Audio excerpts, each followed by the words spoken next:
So hey guys, good morning once again, welcome back to my new vlog. कैसे हैं आप सभी लोग? आई होप आप सब लोग अच्छे होंगे। सो गाइस, आज के व्लॉग का टाइटल थंबनेल देख के आप समझ ही गए होंगे कि आज का व्लॉग हमारा किस चीज़ के ऊपर होने वाला है। सो गाइस, हाँ, आपने सही समझा। आज हम बात करेंगे कि 2025 में अगर आप एक सीएनजी गाड़ी चला रहे हैं, सीएनजी गाड़ी ओन कर रहे हैं, तो वो सीएनजी गाड़ी आपके लिए कितनी सेफ़ है, क्या कुछ उसमें आपको प्रिकॉशंस रखने होंगे, या क्या आपको उसमें नेगेटिव पॉइंट्स देखने को मिलेंगे, क्या पॉजिटिव पॉइंट्स हैं, वो सब हम आज के इस व्लॉग में आपसे डिस्कस करेंगे। तो गाइस, सबसे पहले तो हम स्टार्ट करते हैं कि सीएनजी गाड़ियों को लेकर ना कई सारी मिथ्स हैं हमारे माइंड में जो लोगों ने बनाई हुई हैं। तो सबसे पहले तो उनमें ये है कि यार सीएनजी गाड़ी ना एक्सप्लोड हो जाती है, उसका जो सिलेंडर है वो ब्लास्ट हो जाता है या एक्सप्लोजन हो जाता है। तो इस चीज़ को मैं आपको लेके क्लियर करना चाहूँगा कि मैं ये वाली होंडा सिटी ओन कर रहा हूँ। उसके पहले हमारे पास सेंट्रो थी सीएनजी, उसके पहले वैगन आर थी और अभी अर्टिगा भी है। चार गाड़ियाँ हम ओन कर चुके हैं सीएनजी की, और ऐसी कोई हमको दिक्कत नहीं आई है सीएनजी से रिलेटेड। ठीक है, ऐसा कोई एक्सप्लोजन वगैरह नहीं होता, कोई गैस लीकेज नहीं होती, कोई कुछ नहीं होता। अगर आप नॉर्मल उसकी मेंटेनेंस कराते रहो तो आपको ये सब चीज़ें नहीं देखने को मिलेंगी। आपको कुछ ऐसा एक्सप्लोजन वगैरह का तरीके का कुछ भी नहीं देखने को मिलेगा। ठीक है, उसके बाद दूसरी चीज़ है कि यार इंजन डैमेज हो जाता है पहले, मतलब इंजन के लिए बहुत हार्मफुल रहती है सीएनजी। ऐसा कुछ भी नहीं है, ये एक बहुत बड़ी मिथ है। अगर आप इंजन की मेंटेनेंस रेगुलरली कराते रहेंगे, सर्विसिंग कराते रहेंगे, तो आपको कुछ भी डैमेज नहीं देखने को मिलेगा। और एक चीज़ और, लेट से अगर आप डेली ड्राइव कर रहे हैं तो आपको एटलीस्ट 2 से 5 किलोमीटर पेट्रोल पे चलानी चाहिए ताकि इंजन थोड़ा लुब्रिकेट हो जाए।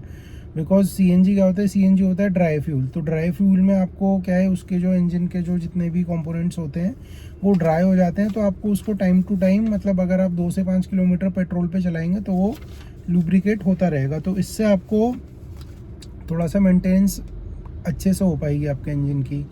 अच्छा, तीसरी चीज़ ये है कि यार सीएनजी में थोड़ा सा पिकअप ड्रॉप हो जाता है, या फिर आपको पिकअप अच्छे से नहीं मिलता है, पावर ड्रॉप हो जाती है। तो ये सब भी कुछ नहीं है। मैंने आपको अपने भी पिछले कई व्लॉग्स में दिखाया कि सीएनजी के साथ होंडा सिटी पे अपन को कितना अच्छा पिकअप देखने को मिलता है। और इसमें मैंने ईजीआर फ्लेंज और एडवांसर लगवाया हुआ है।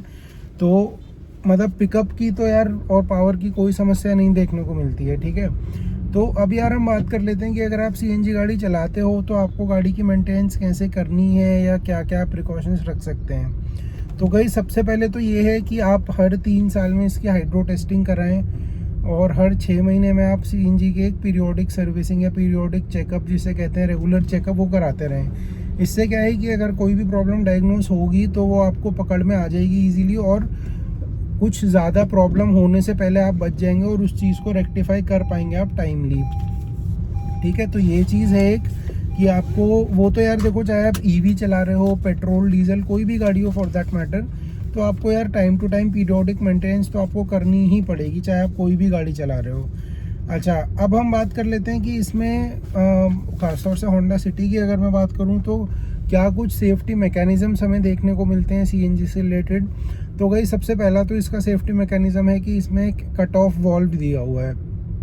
लेट से आप 15-20 दिन के लिए, महीने भर के लिए कहीं बाहर जा रहे हैं, आपकी गाड़ी यूज़ में नहीं है, तो आप उस वॉल्व को, नॉब को ऑफ कर दीजिए। पीछे वो होता है सीएनजी टैंक के पास में। तो इससे क्या होगा कि आपकी गाड़ी में से ना कोई भी किसी भी तरह की लीकेज नहीं हो पाएगी। मतलब आपके सिलेंडर में जो गैस स्टोर्ड रहती है वो बिल्कुल भी लीक नहीं कर पाएगी। तो इसके कारण कोई भी लीकेज के चांसेस तो बिल्कुल एलिमिनेट हो जाते हैं, तो गैस लीक नहीं कर पाएगी। अच्छा, दूसरा इसमें ये रहता है कि ये सी सेगमेंट सेडान है, तो इसमें आपको जो बूट है वो केबिन से एकदम अलग होता है, सेपरेट होता है। तो सिलेंडर आपका बूट में रहता है, तो वो एक इसमें आपको एडेड एडवांटेज मिल जाती है जो कि आपको दूसरी गाड़ियों में नहीं मिलती। लेट से अगर आप किसी हैचबैक में या किसी एसयूवी में, जैसे सेल्टोस, क्रेटा वगैरह में, तो उसमें आपको केबिन के अंदर ही सिलेंडर को रखना पड़ता है। इसमें बल्कि ऐसा नहीं है, इसमें अलग कंपार्टमेंट है बूट का, तो ये एक आपको एडेड एडवांटेज मिल जाता है। प्लस इसमें क्या है, आपको हाई स्ट्रेंथ का सिलेंडर मिलता है, जो कि नॉर्मली, मतलब अगर आपकी गाड़ी हल्की फुल्की ठुकती है तो उसमें कुछ भी इंजन पे असर नहीं आता है। हाँ, अगर आप बहुत किसी मेजर इम्पैक्ट कोलिजन में अगर आपकी गाड़ी इन्वॉल्व है तो इफेक्ट आएगा ही आएगा, बट नॉर्मल सिनेरियो में, नॉर्मल सर्कमस्टांसेस में वो गाड़ी के ऊपर इफेक्ट नहीं डालेगा। ठीक है, ये चीज़ रही। अब मैं थोड़ा सा आपसे शेयर करता हूँ कि अपना एक्सपीरियंस प्रैक्टिकल, ये तो थ्योरेटिकल बातें हमने करी। अब मैं आपके साथ थोड़ा सा इससे शेयर करता हूँ अपना एक्सपीरियंस कि जो मेरा अभी तक का एक्सपीरियंस है वो क्या कहता है। सो गाइज मेरा अभी तक का जो एक्सपीरियंस है वो ये है, वो बहुत ही अच्छा है, एकदम सीमलेस है सीएनजी को लेके। एंड बिल्कुल आप बेझिझक होकर सीएनजी लगवाइए। बट हाँ, एक चीज़ का आपको ध्यान रखना पड़ेगा कि आप जहाँ से भी सीएनजी लगवा रहे हैं वहाँ से आपको थोड़ा सा मतलब जो भी ऑथराइज सेंटर हो वो आपका एक तो गवर्नमेंट अप्रूव्ड हो, ठीक है, और किट आपकी गवर्नमेंट अप्रूव्ड हो। कई लोग क्या करते हैं ना कि सेकेंड हैंड किट्स लगवा लेते हैं पैसे बचाने के चक्कर में, या फिर उसको एंडोर्स नहीं करते हैं। एंडोर्स एज इन की मतलब एंडोर्समेंट का मतलब ये होता है कि अगर आप आरसी पे उसको चढ़वा रहे हैं तो वो एंडोर्समेंट कहलाता है। तो आपको एंडोर्स ज़रूर करवानी है वो, ठीक है, अदरवाइज़ वो आपकी वैलिड नहीं मानी जाएगी। और आप नई किट लगाएं, मतलब don't go for second hand. थोड़ा आपका पैसा बेशक खर्च होगा बट लॉन्ग रन में वो पैसा आपको मतलब you won't regret it, because वो आपका पैसा बचेगा ही आफ्टर ऑल। तो ये कुछ चीज़ें थी गाइस जो सीएनजी कार से रिलेटेड आपको ज़रूरी ध्यान में रखने की हैं। एंड अगर आप भी एक सीएनजी गाड़ी लेने का प्लान कर रहे हैं, ऑलरेडी आप सीएनजी गाड़ी चलाते हैं, तो इन प्रिकॉशंस का आप ध्यान रख सकते हैं।